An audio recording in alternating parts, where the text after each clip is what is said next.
Hello friends, মই আজি second টাইমৰ বাবে আৰু এখন ব্লগ ভিডিও লৈ আহিছো। এয়া মোৰ সেকেন্ড ব্লগ।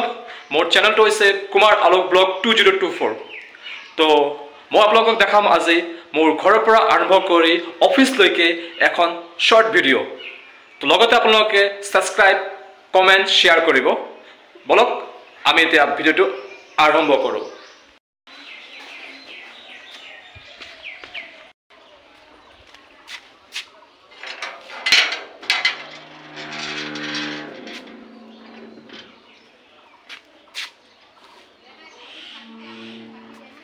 এয়া মই টমটমলৈ উঠিলোঁ। মোৰ ঘৰৰ পৰা বাছ ষ্টেণ্ড অলপ দূৰ হয়, সেয়ে মই টমটমত বাছ ষ্টেণ্ডলৈকে যাওঁ। তাৰপিছত বাছ ষ্টেণ্ডৰ পৰা ACC বাছতে অফিচলৈকে যাওঁ। এয়া মই বাছলৈ উঠিলোঁ। চিট পালোঁ বাৰু, যিহেতু মানুহ আজি কম আছে। অফিচ পাওঁতে মোৰ মিনিমাম আৰু 1.5 ঘণ্টা লাগিব। আৰু লগতে আপোনালোকে মোৰ ভিডিঅ'টো সম্পূৰ্ণৰূপে চাই থাকক। ইয়াৰ লগতে মই আপোনালোকক দেখাম খিৰিকীৰ বাহিৰত থকা প্ৰাকৃতিক সৌন্দৰ্যবোৰ। চাওক কেনেকুৱা লাগে।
এয়া মই খানাপাৰা আহি পালোঁ।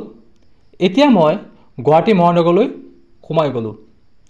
খানাপাৰাৰ পৰা মোৰ অফিচ পাওঁতে আৰু মিনিমাম 1/2 ঘণ্টা লাগিব। এই 1/2 ঘণ্টাৰ ভিতৰত মই আপোনালোকক গুৱাহাটীৰ কিছু ধুনীয়া মুহূৰ্ত দেখুৱাই লৈ যাম। আপোনালোকে মোৰ ভিডিঅ'টো সম্পূৰ্ণৰূপে চাই থাকক।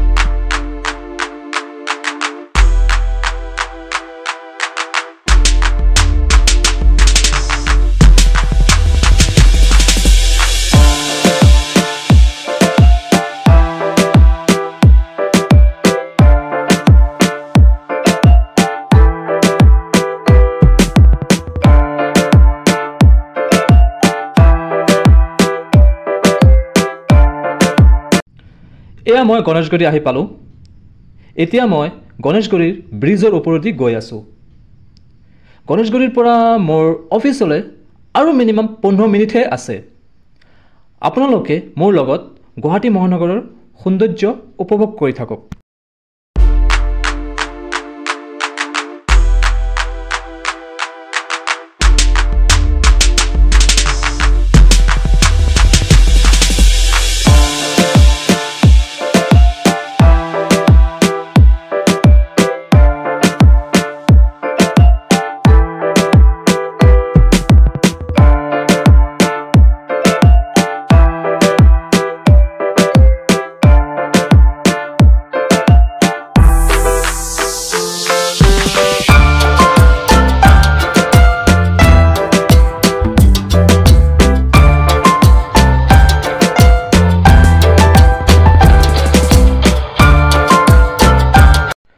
এয়া মই বাছৰ পৰা নামিলোঁ আৰু অফিচলৈ গৈ আছোঁ।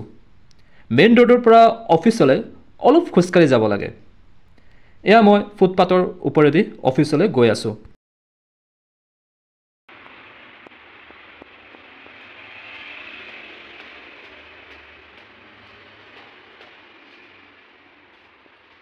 থাৰ্ড ফ্ল'ৰত অফিচ আছে।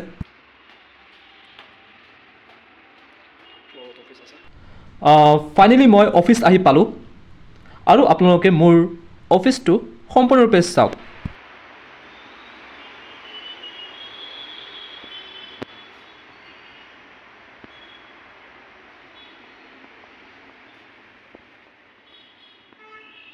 এইটো হৈছে মোৰ অফিচ, এয়া মোৰ চেয়াৰ।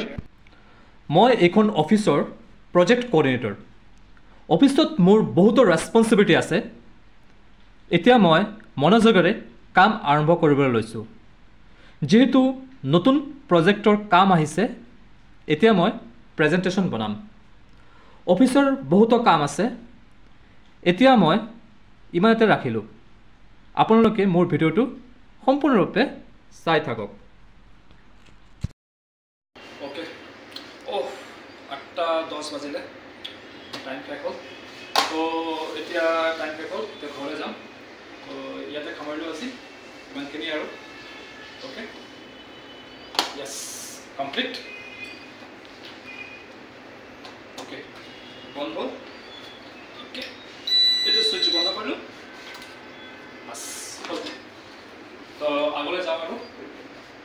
মোৰ বেগ ল'লোঁ আৰু ওলাওঁ আৰু অফিচ ওলাওঁ।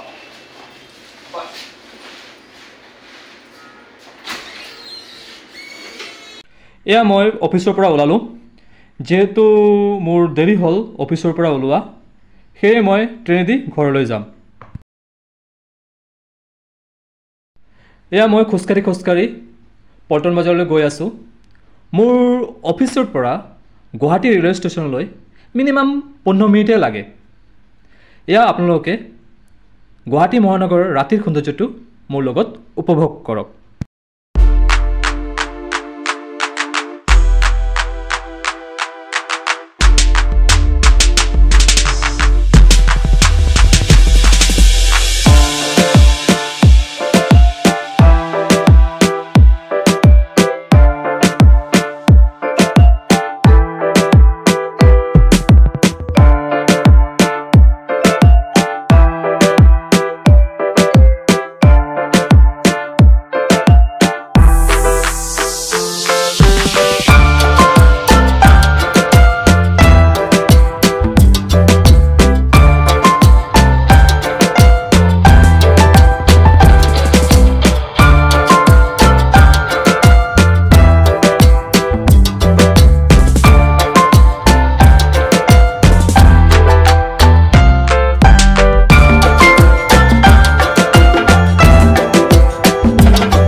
এয়া মই গুৱাহাটী ৰেলৱে ষ্টেচন আহি পালোঁ। এয়া মই টিকেট কাটিবৰ কাৰণে টিকেট কাউণ্টাৰলৈ সোমালোঁ। এয়া চাওক টিকেট কাউণ্টাৰ। টিকেট লৈ এতিয়া মই ব্ৰিজৰ ওপৰেদি গৈ আছোঁ। যিহেতু মোৰ ট্ৰেইনখন 7 নম্বৰ প্লেটফৰ্মত ৰখি আছে, এতিয়া মই 7 নম্বৰ প্লেটফৰ্মলৈ গৈ আছোঁ। ফাইনেলি 7 নম্বৰ প্লেটফৰ্ম আহি পালোঁ।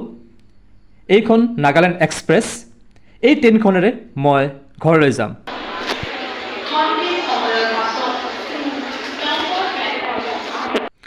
এয়া ট্ৰেইন এৰিলে গুৱাহাটী প্লেটফৰ্মৰ পৰা।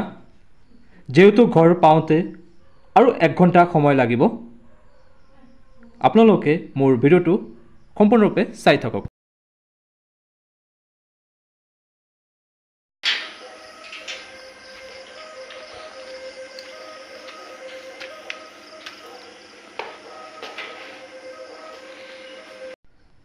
এতিয়া মই ঘৰ আহি পালোঁ। দিনটো কষ্ট কৰি বহুতো টায়াৰ্ড হৈ গ'লোঁ। অকণমান ৰেষ্ট লৈ পিনে খানা খাব লাগিব। চ' আকৌ উভতি আহিলোঁ। ভিডিঅ'টো চাই আপোনালোকে কেনেকুৱা পালে কমেণ্ট কৰি জনাব। লগতে লাইক, শ্বেয়াৰ আৰু ছাবস্ক্ৰাইব কৰিব নাপাহৰিব। তো জয় আই অসম, জয় শ্ৰীৰাম।